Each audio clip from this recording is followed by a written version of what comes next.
Welcome to Betting on Success, a podcast that dives into the future of gaming with a focus on cashless technology. Hosted by Mark Morton, aka Morty. From cashless innovations to incredible career stories, this is where gaming professionals stay ahead.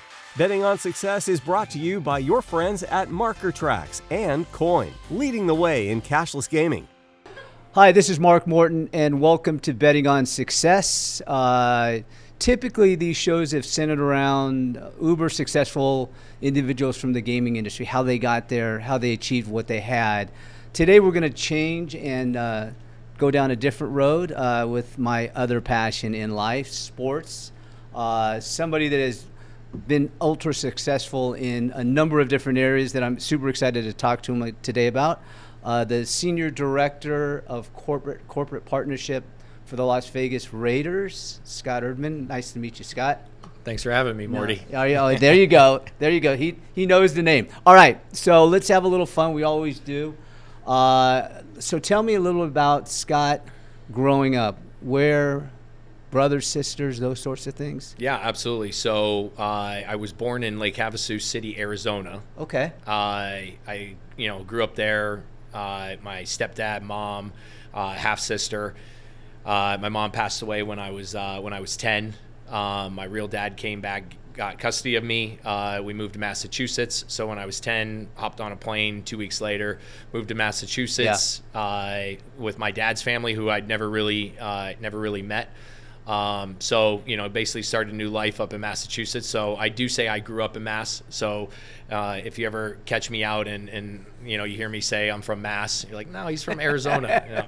But I say that because I did the majority of growing up there, basically from like 10 to 20, and then I went to college in South Florida, Lynn University in Boca Raton. Terrible area, Scott. Awful. Yeah. Honestly, it was a funny story.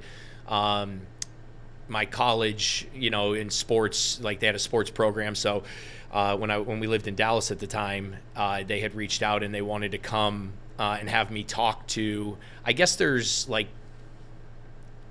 there's a group of advisors that when you're going through the college side for your for your child, you'll have these advisors that you can hire that will help you narrow down your choices. They're supposed to be subject matter experts in the college space. Long story short, they invite me in to speak to this group about how great Lynn University was, and I was trying to think. I'm I really just picked a school because it was 5 minutes from the beach and I wanted to get out of the cold weather, but I needed to come up with a little bit more of a better answer for that. But honestly, that was the main reason why I picked going to school there. So anyway, it wasn't bad. So you're at school there, right? And did you know what you wanted to do? Was sports kind of your focus, or exactly what did you think you were going to do? Yeah, no, very similar to probably how I picked college. I was 2 weeks away from graduating, and had no idea what I wanted to do.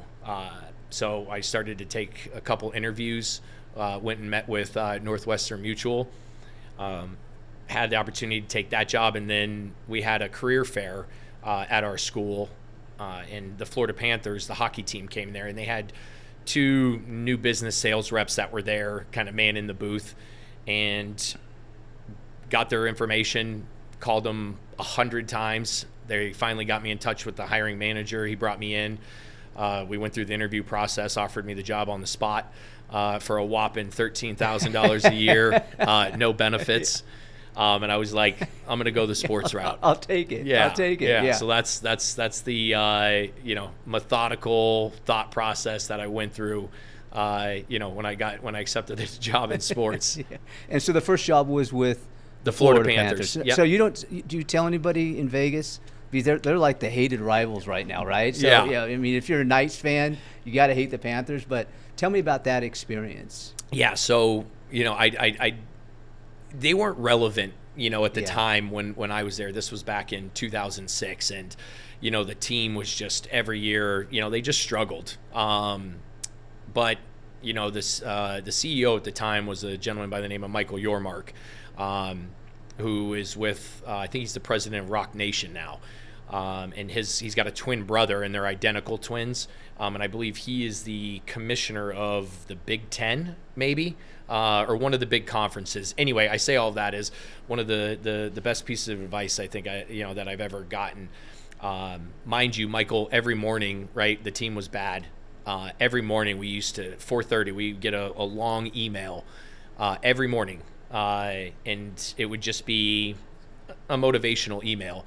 But one of the biggest things that he always preached was control the controllables, right? You can't control what happens, on the ice, team performance. You can't control that. Like, we still have jobs to do. And that's one thing that's stuck with me, throughout my entire career. But I started in ticket sales.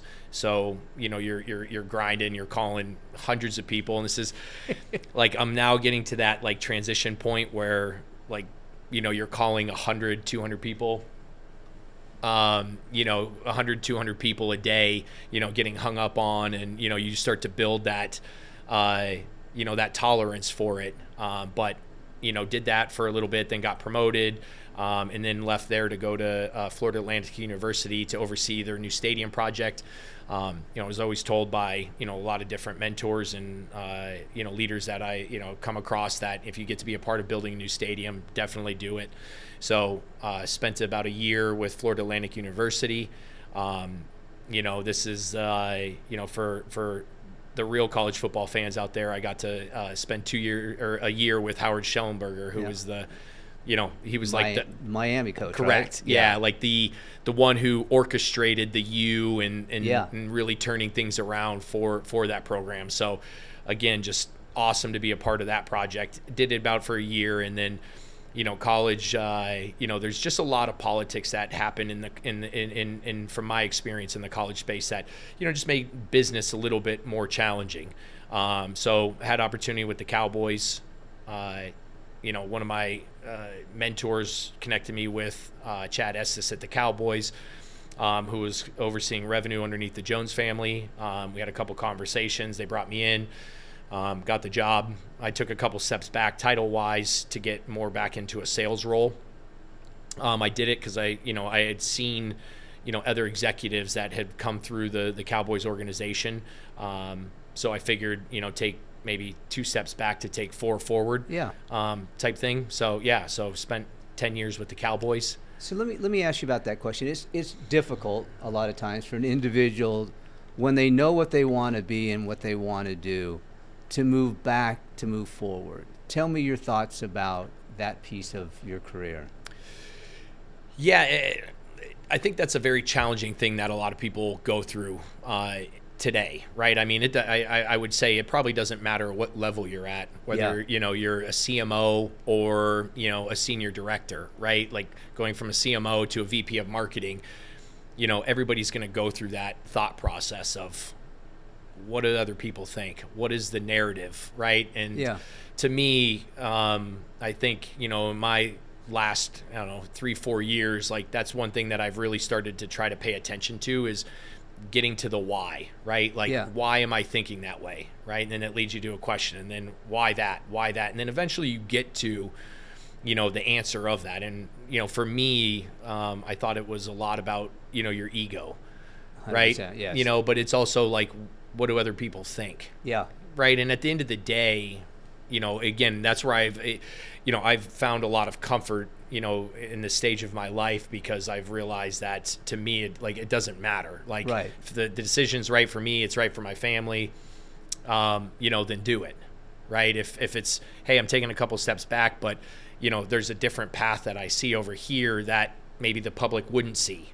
Right. Right. those are things that you can't articulate, in a LinkedIn post of like, I took this job, but it was because of, it's like, then people, look at those things and they judge you on those things. So I think that's the biggest thing that I took out of it is I had to start to remove, the outside noise, of thinking that what other people, would think about me taking a couple steps back, or if somebody's in that similar situation. I think if you remove that out of it, it becomes a lot easier to make that decision. So I read in your bio and some of the thoughts about you before we got the show on today. And you talked about your family, and I also heard a podcast where you talked about the why. You made a comment on that, why you're doing what you're doing, and your family was part of your answer. Tell me about that before we get on further with your career. Yeah, when I started with the Panthers, right, that was my first job, my first, kind of, called big moment, right? And, to me, it was like my mindset was if I could just outwork everybody around me, right? To me, I think it's, we create all these challenges, and it's like, to me, it's very simple, right? If you just outwork people and you're a good person, you'll probably stumble on some, on success. But early on, I was always thinking about, family, kids, and, that was again, back to that point, my why was I want to build, I want to have success because I don't have the family yet. I don't have kids yet, but I want to be prepared, and be at a good stable point that when that time comes, I feel like, again, if my daughter wants to ride equestrian, like I want to be able to have that, be able to potentially provide that. I don't know if I can pay for those expensive horses, but, that was kind of my mindset. And that was what drove me was, cause I feel like you got to have some competitive juices. We were talking about that earlier when we were chatting, you gotta have a little bit of that. I think Tom Brady does a really good job of that, obviously unrelated to him being an owner of the Raiders, but, that chip on your shoulder, and he would kind of create these moments that would get him fired up, right? Yeah. And he does that, like they said, what about us? Yeah, right. And he gets himself amped up. And, for me, that, the why was there, but then just the competitive side of things, like, if somebody came in at 6, I would be in at 5:30. Like, I didn't want to lose. Right. Well, it's funny because you're talking about the Panthers, and I'm thinking to myself, here you are trying to sell an expansion team of a hockey team in Florida, right? That's probably, you probably had to make some calls. So your competitiveness is evident to me, and trying to outwork. Is that kind of how you? Is that still part of who you are today, or is it different? It's a good question. I would say on the golf course, it's definitely not as competitive, from that perspective. But from a business perspective, yeah. I still improve, right? Again, from a Raiders perspective on where we're at on partnerships, we're number 2 in the NFL. And again, those are just things to be proud of, for, our entire team that's pushed to get to that point, because the Raiders at one point were dead last in revenue. So it sticks to me from a business perspective, not so much on the golf course. So tell me, I wish I wasn't that. I wish I was more or less competitive with that. But let me ask you a question. So you go to the Cowboys, obviously, America's team, as they love to be called, right? And then you had some association with legends. Talk about that, because I want to understand, because you've been key to the success of the stadium and how it's viewed today. What did you learn during your time with the Cowboys and legends? So on the Cowboys front, I got there right around maybe 2010, 11, and started on the ticket side, and then went over to the sponsorship side. So I got to see kind of all sides of revenue from a team perspective. And the partnership side is where, I truly enjoyed that side of the business. The ticket side and suite side's a little bit more of transactional, right? You're buying a product from me, you sit in the seats, or you sit in the suite. There's still a little bit of a relationship there. Yeah. But on the partnership side, you're spending so much time with these brands, right, to create their story, right? Allegiant. Right, you're spending so much time with their executive team, their CMO, all their marketing folks, because they're investing a lot into our organization, right? Because they want the affiliation, right? And hopefully the end goal is an ROI, and Raiders fans start to fly Allegiant more, or Allegiant's brand recognition is out there. So I say all of that because I would say that spending time at the Cowboys and the Jones family, that was the one thing that was very evident, is the Jones family was just a very different type of ownership group, that I had been with up to this point in my career, and they take they would spend so much time with these partners, face-to-face interactions. Whether you're talking with Charlotte, Jerry Jr., Steven, Jerry Sr., every relationship that they had, you could spend $100,000 with the team, and they would treat you, just as if somebody was spending multi-millions with the organization. Right. And that was the one thing that I took from that is, how important the relationships are. It's less about necessarily the X's and O's, which is kind of an interesting thought, that I think a lot of people focus on is the X's and O's versus the relationship. Right. Back to even what we were talking about earlier with leadership. Yeah. Right. Sometimes people think about the X's and O's, and sometimes it's just about the people. Right. Yeah. I think the more you invest in your people and and they know you really care about them, Scott, I think you get a different reaction. So I think the relationship piece is really critical to anything. When you were with the Cowboys, you had a relationship too that with the Yankees as well. This Legends piece was very interesting to me. So tell me a little bit about that. Yeah, so the Cowboys and the Yankees were building stadiums, roughly around the same time. Back in 2008, 2009. And, the thought process is they wanted better food options within those stadiums. So the Yankees and the Cowboys created a joint venture called Legends. And Legends, was started off as, a food and beverage, company, and basically serving high-end food at stadiums. Right. And then Legends started to morph into a lot of different areas. Right. And they had, big plans, obviously, for this, this company. But obviously with the success of, the Yankee Stadium, selling from sponsorship to tickets to premium, right, all of those experiences, and then the Cowboys having the success that they did. I mean, the Cowboys had season tickets, like they created the PSL. Right, and we talked a little bit about that, the personal seat license. So basically, you buy the real estate for the seat, and then you buy the season ticket. But they had tickets that one seat was $250,000. Yeah. Right, and that is that was absurd at the time. Like nobody had ever heard of that. And they had tremendous success. So as all these new stadiums projects were popping up with 49ers, the Falcons, SoFi. Allegiant, right? That was their value proposition is, hey, as you're building this, there's a lot of money that's, that's going to be required to build this stadium.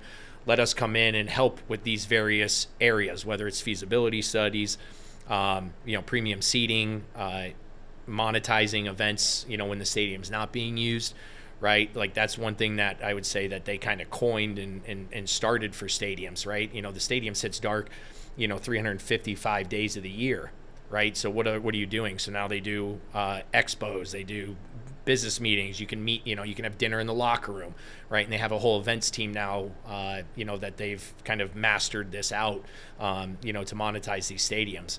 But yeah, it's been an unbelievable experience to kind of see. And that's, how my mind always works too, is thinking outside the box, right? When everybody's going this way, why are people not looking this way? I think that's, again, a great example from a Legends perspective of, finding opportunity in a stadium to generate revenue when it's not being used. So when you got to the Raiders, it was right around COVID, correct? Am I right? I mean, yeah. I mean, if I recall, it was like right then, right? The week of. So again, competitiveness that I see in you. I mean, how did you manage that? I mean, that time in our lives was crazy, and you're launching this new stadium. You got a new team coming to town, and there wasn't fans. Were there fans? Not the first year. Yeah, it was. I started the week that COVID happened, and I was in the office for a week, and then we were sent home, and didn't end up coming back for right around a year. Excuse me. But yeah, it was. I think in life, you can't. It's how you react to things. Yeah. Right. You can't deal with the stuff that's coming at you. You can only react to it. And I look at it, and there's a lot of good that came out of it. Right. Obviously, the bad is, we're opening up a brand new stadium. People are super excited, but now we can't have fans. And shout out to Mark Davis on this, but he is a very fan-centric owner. And what I mean by that is, like, when we had the decision of having 50% fans or no fans, right? He's like, if fans, he's like, I don't want anybody. He's like, I'm not going to go. Nobody's going to go. Right. Right. So, like, he didn't even go to the games, in the brand new stadium. So anyway, I say that is it's a very challenging time, but the good things that came from it were I had to basically read through 50, 55, 60 agreements, because we had to renegotiate all of these, that we had just finished, finalizing. Yeah, right. But now you need to figure out, and it's like, okay, obviously we got to save as much money as we can. Yeah. Right. And again, shout out again, it's a massive lift for everybody that was on our team, on the partnership team, that had to go through that. So, it was all hands on deck, figuring out make goods and what we could do, what we could deliver. Then it's like, okay, how do we solve this? And the NFL was able to create the tarps, right? If you remember, like the first 20 rows or whatever it was, they had tarps with brands on them that wrapped around. And then you had some that had, great visibility from a game footage standpoint. So they had to price all those out, and we had to go to partners and say, hey, you're not getting, I'm making it up, $200,000 of value, but we'll give you a tarp. This tarp's valued at $1 million from the, what the TV says. Right, so anyway, it was awful from that perspective of not being able to have fans in your building the first, year it's opening. But it was great because I had to dive into all of these agreements that some of them I wasn't privy to, but now had to learn. So let me ask you a question. So I like to ask this on the show, but so you've been exposed to some very dynamic individuals during your career. Who are the biggest mentors that you've had, and why? I mean, there's so many people that, are part of that journey with you. Obviously, my family, my wife. My wife and I, we both work in sponsorship sales. So she's with Live Nation. So, it's funny where, we get home and it's, I have brands I'm talking to. She has brands she's talking right. to. She'll be like, hey, can you connect me with the brand, that brand you're talking to? I'm like, well, not yet. Like, we're not done so, but that's, it's been awesome from that perspective because I've had somebody that fully understands my day-to-day life, right? The travel, events, entertaining, whatever it may be. So, I mean, obviously she's, the biggest influence in my life. But from a business perspective, I mean, there's so many, right? I mean, like I mentioned, the Jones family, there's a lot of things that you can take, from how they operate, how they look at the business and how they're always pushing, forward to be, the best. Right. And, it's a perfect example. The team hasn't, necessarily followed, and they've had challenges with, team success. And when I mean that, just Super Bowl wise, right. But they're still climbing, right? And they don't let, to me, like that's again, back to what Michael Yormark and, control the controllables. If you can only control the business side and be the best at it. Well, check. I think they've accomplished that. And then, so Chad Estes at the Cowboys, Doug Dawson, Eric Sudol, who's with the Carolina Panthers now. I mean, there's, again, there's so many people that I've, come across, have networked with, have learned, have bounced ideas off, and then fast forward to, organization I'm with now with the Raiders. And, like I said, Mark just takes a completely different approach, about how they look at the business and, and him caring so much about fans and alumni. And we have one of the most robust alumni programs, out of every NFL team. Right, we have a whole team that's dedicated to reaching out and making sure the health and the well-being of our alumni are taken care of. We bring them all back for a alumni appreciation event during one of our preseason games, and they all get together, and it's awesome to see those stories unfold.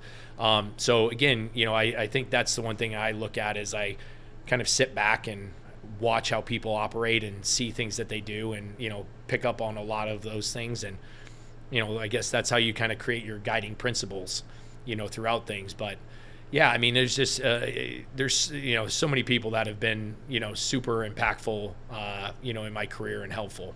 So when you think about, like, I mean, you're relatively young. I'm old, but you're relatively young. You've achieved a lot, Scott, in a very short time.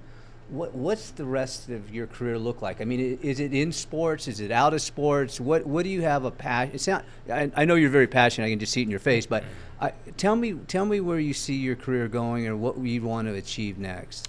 Yeah, and again, I know we talked a little bit about it beforehand, but it's I take a little bit of a Ted Lasso approach to I guess my career, my life, in terms of like just being curious, right? And I truly enjoy learning, and I think that's why I've excelled and done well on the partnership side, is because I get to sit down with brands and learn what they're trying to do and what their strategy is, and I just get enamored with business, right? And I love just having a discussion about, whatever it may be business-wise. It could be, with Coin, with, with what you guys are doing. And, I know we've come back and talked, with groups and, like, where could Coin go? What are, areas of business that, could potentially help out in the sports field? And it could be like when Uber was first coming out, we did a partnership in Dallas with Uber, and like that was awesome to be a part of this. This was like, this is like the first time this has really ever come out that you're going to start to get in strangers' cars and they're just going to drive you around. Right. Yeah. You know what I mean? So you're like, okay, and now you look at what it's at now. So it's a long-winded way to say, like, I'm super passionate about just continuing to learn. I wouldn't say that I have a hard set goal of like, I want to be the CEO of an NFL team. Right. To me, it's like, again, I use just a bunch of random analogies, but it's like the Leonardo DiCaprio when he's on the Titanic, and they're asking him about his journey. He's like, I'm just happy to be sitting at this table with you breaking bread. Right. Like, I don't know where my journey's going to lead. And that's always been kind of the way that I've operated is, I'm always, if somebody reaches out to me on LinkedIn, I'm super curious to have a conversation, with that person, learn what business they're doing, right? And then fast forward, that helps me, from a business perspective, like, well, hey, we can, create operational efficiencies. I just talked to this guy that's creating this product, like, let's have a conversation there, right? So being curious has led me down a lot of different paths. We've had the opportunity to invest in, Lee Canyon, the ski mountain here in Vegas. And that simply started from me reaching out for, the group that purchased the mountain to buy radio from the Raiders. I built a relationship with him, and I was skiing with him one day, and, right when they were getting ready to finalize the acquisition, and he was like, do you want to invest in this? Like, we don't really need the money, but if you want to be an owner of a ski mountain, we're like, yeah. I talked with my wife, and we were like, yeah, everything, checked out, everything looked good, in terms of projections and what they've done. And, but again, now I got to, open another door of, being involved in a ski resort, and then I get involved with him on, like, he bought one in Chile, and I get to learn about that and why he, picks this and how he creates, operational efficiencies and makes more money. So anyway, long-winded way of saying it's like, I don't necessarily know where the journey's going to take me. It's kind of open-ended for me. Well, it's funny, too, when you think someone who was born in Lake Havasu now owns a ski mountain. Now, that's kind of on both sides of the equation, 180 degrees both ways, right? So I think that's one of the other questions. I mean, you said you keep mentioning being curiosity. I mean, how big is that in how you live your life? I mean, are you just naturally curious about things? I mean, there's really no boundaries, it doesn't seem like, on kind of your view on things. Is that accurate in that statement? Yeah, I would say so. I mean, it probably stems from me as a child arguing with everything, right? Somebody's like, look at the full moon. I'm like, well, it's not really a full moon. It's kind of a, 3/4. Yeah. And it's funny because I was talking about this with my wife, and I think as I've gotten older, some of these things that, I have been things that I've thought have been negative, aspects of my life. And again, like, arguing with people all the time is I'm very aware is definitely draining. But what that's created for me is asking questions. Yeah. Right. Especially, the world we live in today. I feel like, again, we were talking about, biohacking. It's like, you watch one Instagram video, it's like, eat eggs. You watch another one, it's like, you never eat eggs. Drink coffee, never drink coffee. Right. And if you don't do your own research, right, then you never end up kind of figuring out, where you stand on that.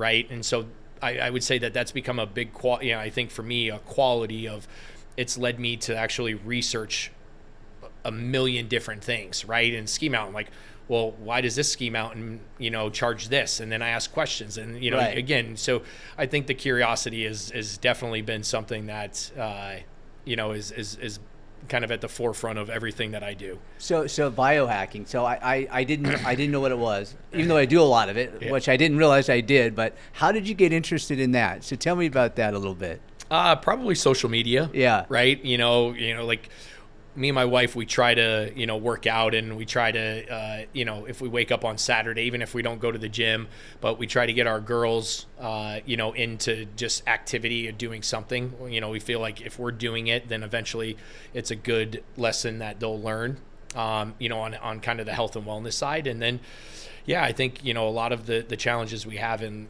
life are, around what we eat and what we drink. And so it's just, again, to your point, Right. I don't know if you want to call it a midlife crisis that you have Right. of like, all right, like, I guess I'm getting a little bit closer to this side now. And like, Yeah. I want to be, able to run when I'm 65, Right. and ski when I'm 65. Yeah. With Keep our up girls. with your girls when you're Yeah, 65, exactly. right? So I think that's probably what's led us down the biohacking space. But yeah, it was probably just some social media, and you kind of get sucked into it, and then next thing you know, you're taking NAD and glutathione and all the things. And now it's like, I wake up in the morning and I'm like, how did I get to this point? Exactly. Now there's like 25 things that I have to do in the morning. So yeah, it's draining. Yeah. So, all right, last question. So when they think about Scott Erdmann, tell me what you'd want people to think about you.